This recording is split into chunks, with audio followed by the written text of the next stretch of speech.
O Gato Preto. Autor Edgar Allan Poe. Não espero, nem solicito o crédito do leitor para a tão extraordinária e, no entanto, tão familiar história que vou contar. Louco seria esperá-lo, num caso cuja evidência até os meus próprios sentidos se recusam a aceitar. No entanto, não estou louco, e com toda a certeza que não estou a sonhar.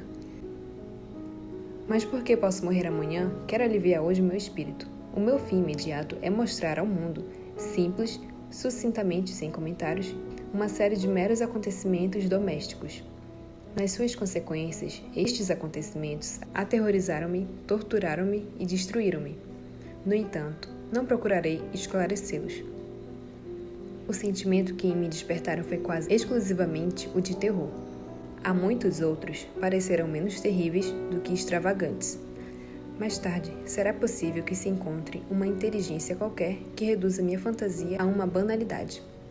Qualquer inteligência mais serena, mais lógica e muito menos excitável do que a minha encontrará tão somente nas circunstâncias que relato com terror uma sequência bastante normal de causas e efeitos. Já na minha infância era notado pela docilidade e unidade do meu caráter. Tão nobre era a ternura do meu coração que eu acabava por tornar-me no joguete dos meus companheiros. Tinha uma especial afeição pelos animais e os meus pais permitiam-me possuir uma grande variedade deles. Com eles passava a maior parte do meu tempo e nunca me sentia tão feliz como quando lhes dava de comer e os acariciava. Esta faceta do meu caráter acentuou-se com os anos e, quando o homem, aí achava uma das minhas principais fontes de prazer. Quanto àqueles que já tiveram uma afeição por um cão fiel e sagaz, escusado será preocupar-me com explicar-lhes a natureza ou a intensidade da compensação que daí se pode tirar. No amor desinteressado de um animal, no sacrifício de si mesmo, alguma coisa há que vá direto ao coração de quem tão frequentemente pôde comprovar a amizade mesquinha e a frágil fidelidade do homem. Casei jovem e tive a felicidade de achar na minha mulher uma disposição de espírito que não era contrária à minha. Vendo meu gosto por animais domésticos, nunca perdia a oportunidade de me proporcionar alguns exemplares das espécies mais agradáveis. Tínhamos pássaros, peixes dourados, um lindo cão, coelhos, um macaquinho e um gato. Este último era um animal notavelmente forte e belo, completamente preto e excepcionalmente esperto. Quando falávamos da sua inteligência à minha mulher, que não era de modo impermeável à superstição, fazia frequentes alusões à crença popular, que considera todos os gatos pretos como feiticeiras disfarçadas. Não quero dizer que falasse deste assunto sempre a sério, e se me refiro agora a isto, não é por qualquer motivo especial, mas apenas porque me veio a ideia. Plutão, assim se chamava o gato, era o meu amigo predileto e companheiro de brincadeiras. Só eu lhe dava de comer e seguia-me por toda parte, dentro de casa. Era até com dificuldade que conseguia impedir que me seguisse na rua. A nossa amizade durou assim vários anos, durante os quais o meu temperamento e meu caráter sofreram uma alteração radical. Envergonho-me de o confessar, para pior, devido ao demônio da intemperança. De dia para dia me tornava mais taciturno, mais irritável, mais indiferente aos sentimentos dos outros. Permitia-me usar de uma linguagem brutal com minha mulher. Com o tempo, cheguei até a usar de violência. Evidentemente que os meus pobres animaizinhos sentiram a transformação do meu caráter. Não só os desprezava, como os tratava mal. Por Plutão, porém, ainda nutria uma certa consideração que me não deixava maltratá-lo. Quanto aos outros, não tinha escrúpulos em maltratar os coelhos, o macaco e até o cão, quando por acaso ou por afeição se atravessavam no meu caminho. Mas a doença tomava conta de mim. Pois que doença se assemelha à do álcool? E por fim até o próprio Plutão, que estava a ficar velho e, por consequência, um tanto impertinente, até o próprio Plutão começou a sentir os efeitos do meu caráter perverso. Certa noite, ao regressar a casa, completamente embriagado, de volta de um dos tugúrios da cidade, pareceu-me que o gato evitava a minha presença. Apanhei-o, e ele, horrorizado com a violência do meu gesto, feriu-me ligeiramente na mão com os dentes. Uma fúria dos demônios imediatamente se apossou de mim. Não me reconhecia. Dir-se-ia que a minha alma original se evolara do meu corpo no instante e uma ruindade mais do que demoníaca, saturada de genebro, fazia estremecer cada uma das fibras do meu corpo. Tirei do bolso do colete um canivete. Abri-o, agarrei o pobre animal pelo pescoço e, Deliberadamente, arranquei-lhe um olho da órbita. Queima minha vergonha e todo eu estremeço ao escrever esta abominável atrocidade. Quando com a manhã me voltou a razão, quando se dissiparam os vapores da minha noite de estúrdia, experimentei um sentimento misto de horror e de remorso pelo crime que tinha cometido. Mas era um sentimento frágil e equívoco, e o meu espírito continuava insensível. Voltei a mergulhar nos excessos, e depressa afoguei no álcool toda a recordação do ato. Entretanto, o gato curou-se lentamente. A órbita, agora vazia, apresentava, na verdade, um aspecto horroroso, mas o animal não aparentava qualquer sofrimento. Vagueava pela casa como de costume, mas, como seria de esperar, fugia aterrorizado quando eu me aproximava. Porém, restava-me ainda o suficiente do meu velho coração para me sentir agravado por esta evidente antipatia da parte de um animal que outrora tanto gostava de mim. Em breve, este sentimento deu lugar à irritação, e para minha queda final e irrevogável, o espírito da perversidade fez de seguida sua aparição. Deste espírito não cura a filosofia. No entanto, não estou mais certo da existência da minha alma do que do fato que a perversidade é um dos impulsos primitivos do coração humano. Uma dessas indivisas faculdades primárias, ou sentimentos, que deu uma direção ao caráter do homem. Quem se não surpreendeu já uma centena de vezes cometendo uma ação nécia ou vil, pela única razão de saber que a não devia cometer? Não temos nós uma inclinação perpétua, pese ao melhor do nosso juízo para violar aquilo que constitui a lei, só porque sabemos que o é. E digo que este espírito de perversidade surgiu para minha perda final. Foi este anseio insondável da alma por se atormentar, por oferecer violência à sua própria natureza, de praticar o mal pelo mal, que me levou a continuar e, por fim, a consumar a tortura que já havia infligido ao inofensivo animal. Certa manhã, a sangue frio, enrolei um laço em seu pescoço e enforquei-o no ramo de uma árvore. Enforquei-o com as lágrimas jorrando-me dos olhos e com o mais amargo remorso no coração. Enforquei-o porque sabia que ele me tinha amado e porque sentia que ele não me tinha dado razão para ofendê-lo. Enforquei-o porque sabia que ao fazê-lo estava cometendo um pecado mortal, que comprometia a minha alma imortal, a ponto de a colocar, se tal fosse possível, mesmo para além do alcance da infinita misericórdia do Deus mais piedoso e mais severo. Na noite do próprio dia em que este ato cruel foi perpetrado, fui acordado do sono aos gritos de fogo. As cortinas da minha cama estavam em chamas, toda a casa era um braseiro. Foi com grande dificuldade que minha mulher, uma criada e eu conseguimos escapar do incêndio. A destruição foi completa. Toda a minha fortuna foi tragada e entreguei-me desde então ao desespero. Não tenho a fraqueza de buscar estabelecer uma relação de causa e efeito entre o desastre e a atrocidade. Limito-me, porém, a narrar uma cadeia de acontecimentos e não quero deixar nenhum elo sequer incompleto. Nos dias que se sucederam ao incêndio, visitei as ruínas. As paredes, à exceção de uma, tinham abatido por completo.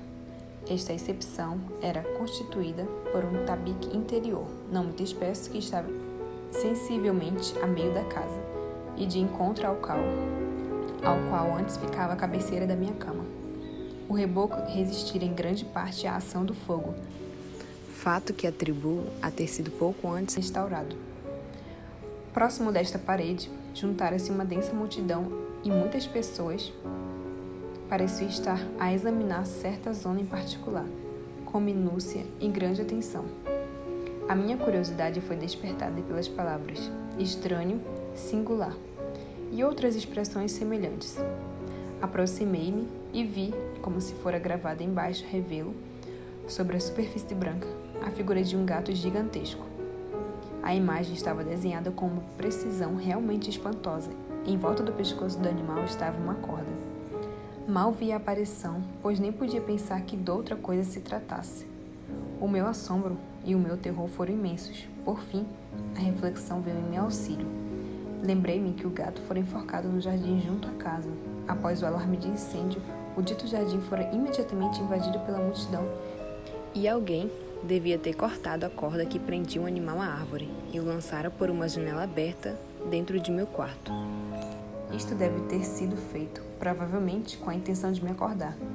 A queda das outras paredes tinha comprimido a vítima da minha crueldade na substância do reboco recentemente aplicado e cuja cal, combinada com as chamas e o amoníaco do cadáver, tinha produzido a imagem tal como eu a via.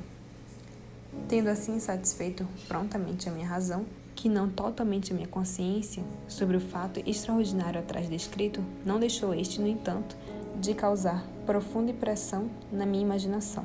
Durante meses, não consegui libertar-me do fantasma do gato. E durante esse período voltou-me ao espírito uma espécie de sentimento que parecia remorso, mas que o não era. Cheguei ao ponto de lamentar a perda do animal e procurar à minha volta, nos sórdidos tulgures que agora frequentava com assiduidade, um outro animal da mesma espécie, e bastante parecido que preenchesse o seu lugar. Uma noite estava eu sentado meio aturdido, num antro mais do que infamante. A minha atenção foi despertada por um objeto preto que repousava no topo de um dos enormes tonéis de gin, ou de rum, que olhava para a parte superior do tonel, e o que agora me causava surpresa era o fato de não ter apercebido mais cedo do objeto que estava em cima. Aproximei-me e toquei-lhe com a mão. Era um gato preto, um gato enorme, tão grande como Plutão e semelhante a ele em todos os aspectos. Todos os aspectos, menos num. Plutão não tinha sequer um único pelo branco no corpo, enquanto este gato tinha uma mancha branca, grande mas indefinida, que lhe cobria toda a região do peito. Quando lhe toquei, imediatamente se levantou e ronronou com força. Roçou-se pela minha mão e parecia contente por o ter notado. Era este, pois, o animal que eu procurava. Imediatamente propus a compra ao dono, mas este nada tinha a reclamar pelo animal, nada sabia a seu respeito, nunca o tinha visto até então. Continuei minhas carícias e, quando me preparei para voltar para casa, o animal deu mostras de querer acompanhar-me. Deixei que assim o fizesse, curvando-me às vezes e dando-lhe palmadinhas enquanto seguia. Ao chegar em casa, ele imediatamente se familiarizou com ela e se tornou desde logo o grande favorito de minha mulher. De minha parte, depressa comecei a sentir despertar-se em mim antipatia contra ele. Isso era precisamente o reverso do que eu tinha previsto, mas, não sei como ou porquê, sua evidente amizade por mim antes me desgostava e aborrecia.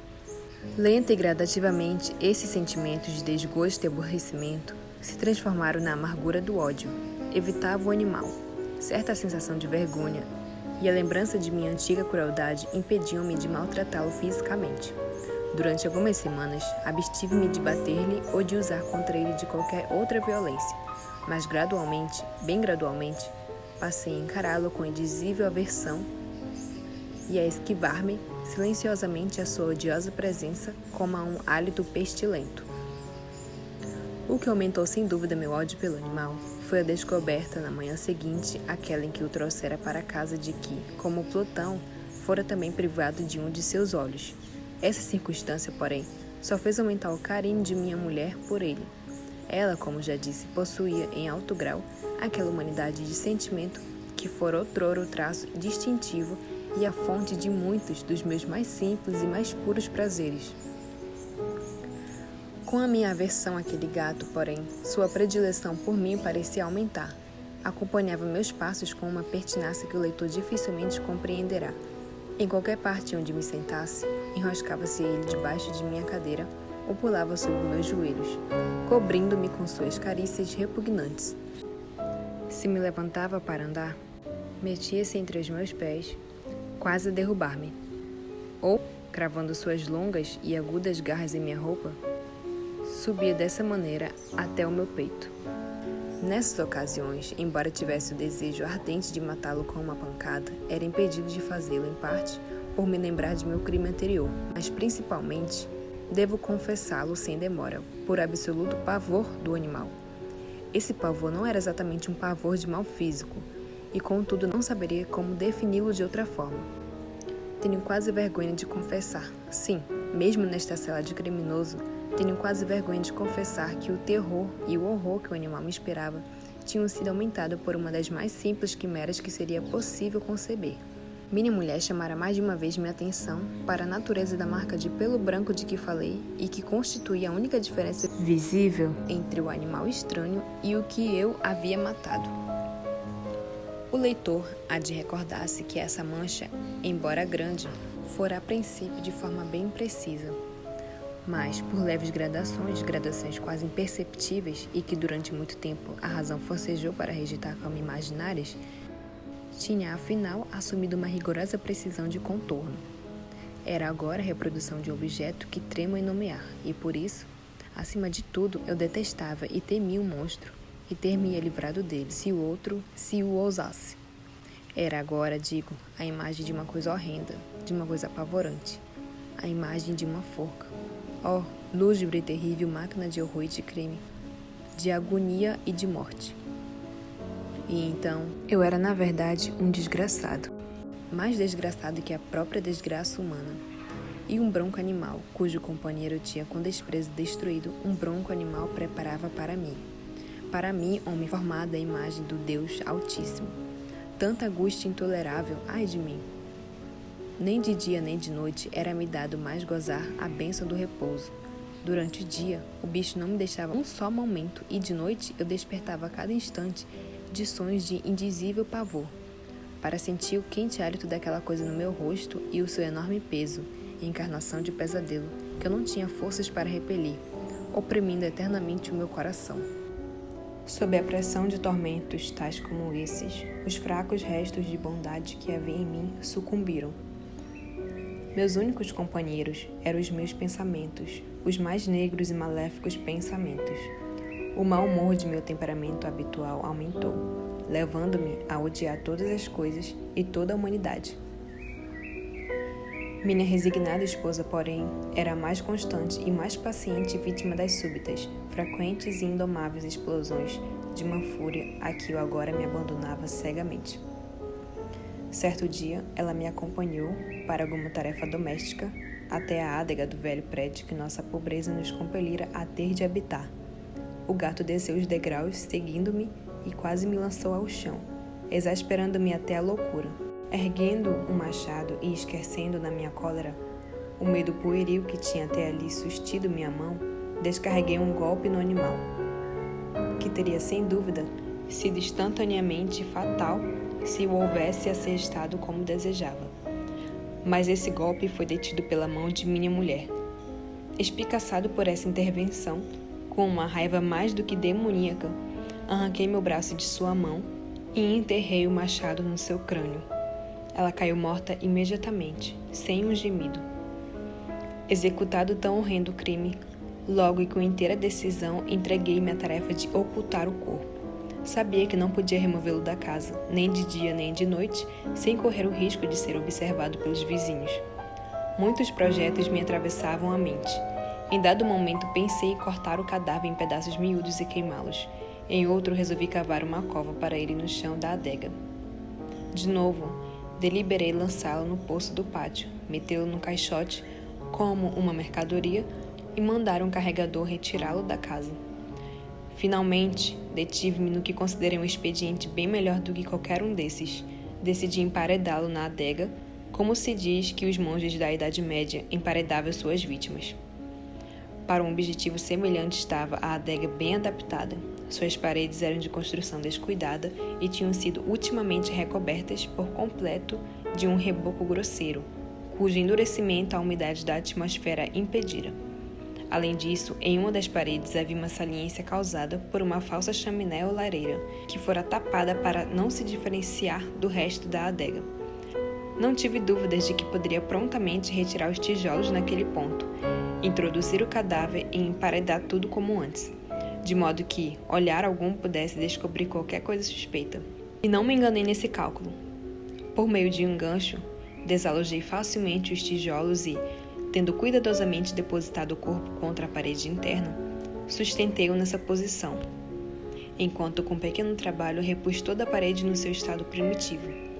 Tendo procurado argamassa, areia e fibra com todas as precauções possíveis, preparei um estuque que não podia ser distinguido do antigo e com ele, cuidadosamente, recobri um novo entijolamento. Quando terminei, senti-me satisfeito por ver que tudo estava direito. parede não apresentava a menor aparência de ter sido modificada. Fiz a limpeza do chão com o mais minucioso cuidado. Olhei em torno com ar triunfal e disse a mim mesma: aqui, pelo menos, pois, meu trabalho não foi em vão. Tratei em seguida de procurar o animal que fora a causa de tamanha desgraça, pois resolvera afinal decididamente matá-lo. Se tivesse podido encontrá-lo naquele instante, não poderia haver dúvida a respeito de sua sorte. Mas parecia que o manhoso animal ficara alarmado com a violência de minha cólera anterior e evitava arrastar a minha raiva do momento. É impossível descrever ou imaginar a profunda e abençoada sensação de alívio que a ausência da detestada criatura causava no meu íntimo. Não me apareceu durante a noite, e assim, por uma noite pelo menos, desde que ele havia entrado pela casa, dormi profunda e tranquilamente. Sim, dormi, mesmo com um peso de uma morte na alma. O segundo e o terceiro dia se passaram, e, no entanto, o meu carrasco não apareceu. Mais uma vez respirei como um homem livre. Aterrorizado, o monstro abandonara a casa para sempre. Não mais o veria. Minha aventura era suprema. Muito pouco me perturbava a culpa de minha negração. Poucos interrogatórios foram feitos, e tinham sido prontamente respondidos. Dera a si mesmo uma busca, mas sem dúvida nada foi encontrado. Considerava assegurada a minha futura felicidade. No quarto dia depois do crime, chegou, bastante inesperadamente, à casa um grupo de policiais, que procedeu de novo à rigorosa investigação dos lugares. Confiando, porém, na impenetrabilidade de meu esconderijo, não senti o menor incômodo. Os agentes ordenaram-me que os acompanhasse em sua busca. Nenhum escânio ou recanto deixaram inexplorado. Por fim, pela terceira ou quarta vez, desceram à adega. Nenhum músculo meu estremeceu. Meu coração batia calmamente, como o de quem dorme o sono da inocência. Caminhava pela adega de ponta a ponta. Cruzei os braços no peito e passeava tranquilo para lá e para cá. Os policiais ficaram inteiramente satisfeitos e prepararam-se para partir. O júbilo de meu coração era demasiado forte para ser contido. Ardia por dizer pelo menos uma palavra, a modo de triunfo, e para tornar indubitavelmente segura a certeza neles de minha inculpabilidade. Senhores, disse por fim, quando o grupo subia a escada, sinto-me encantado por ter desfeito suas suspeitas. Desejo a todos saúde e um pouco mais de cortesia. A propósito, cavalheiros, esta é uma casa muito bem construída.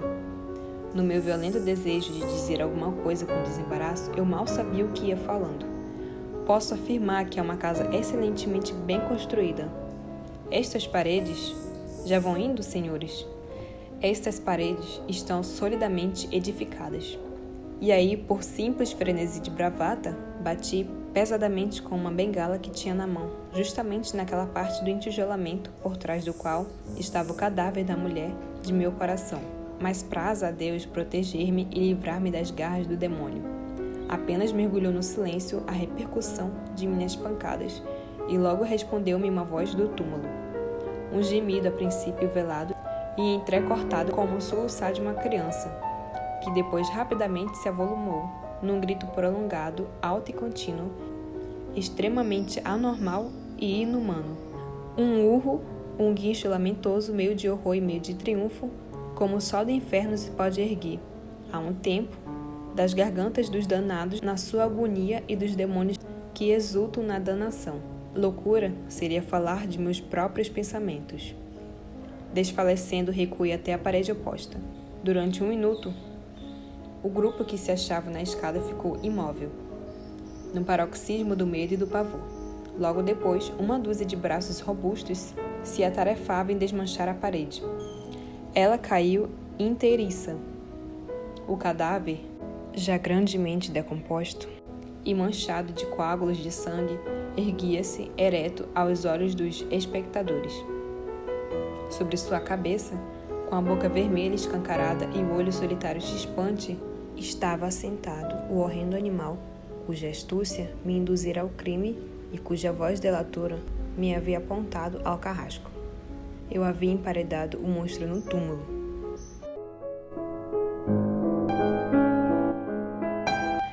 Se você gostou do vídeo, deixe um like e se inscreva no meu canal, Audiobook por Sarah Grace. Até a próxima!